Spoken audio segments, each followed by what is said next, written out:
I met my skin cancer nurse today, who was absolutely lovely, so lovely, answered all my questions. But she did tell me some really interesting kind of food for thought things, which I thought I would share with everybody. So one of them is that technically, because I have had skin cancer and obviously have a propensity to have it again, I should not be getting my nails done.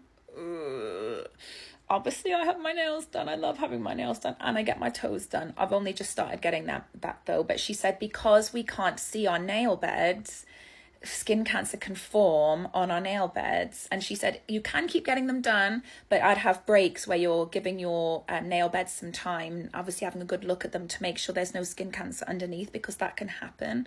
Yeah, because obviously it's UV, the lights are UV, so that's blown my mind a bit. So that's something to think about. She was also talking about how technically none of us should be sunbathing at all. But what she was saying is a tan is your body's way of kind of crying out and saying, stop doing this to me, stop putting me in the sun, which I thought was really interesting. Now, I know vitamin D is important for you. She went over that with me. I am taking vitamin D supplements. I've had low vitamin D picked up before, and there's a question mark about there being a connection between low vitamin D and skin cancer. But what she was saying is, you know, we shouldn't be aiming to have a tan. We shouldn't be obviously going on sunbeds, but we shouldn't be trying to sunbathe and trying to make ourselves as tanned as possible, even if we're not burning, because we're kind of mutating our DNA and our skin cells, which is where the cancer can come from. So even a tan isn't really great. We shouldn't be aiming to have a tan, or certainly a sunburn is the thing that needs to be avoided the most, especially if you have had skin cancer previously.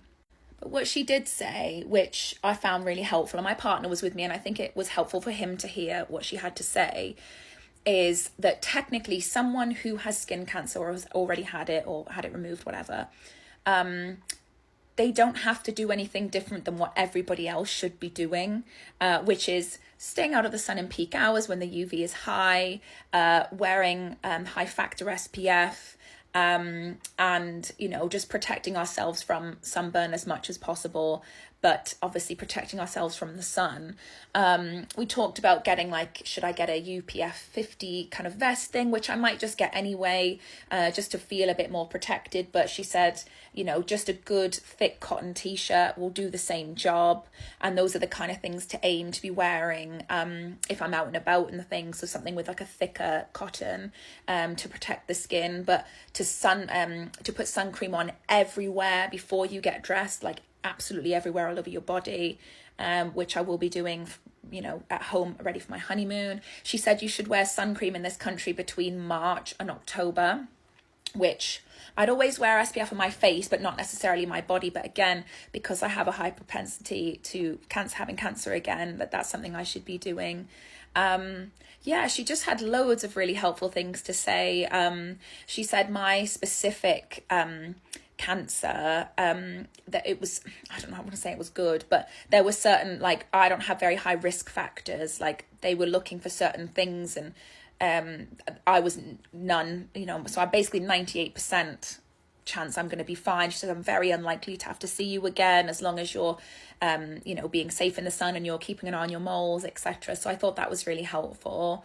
I had to learn how to do checks of lymph nodes, so I've got some notes on that. I've got quite a bit of paperwork to look at.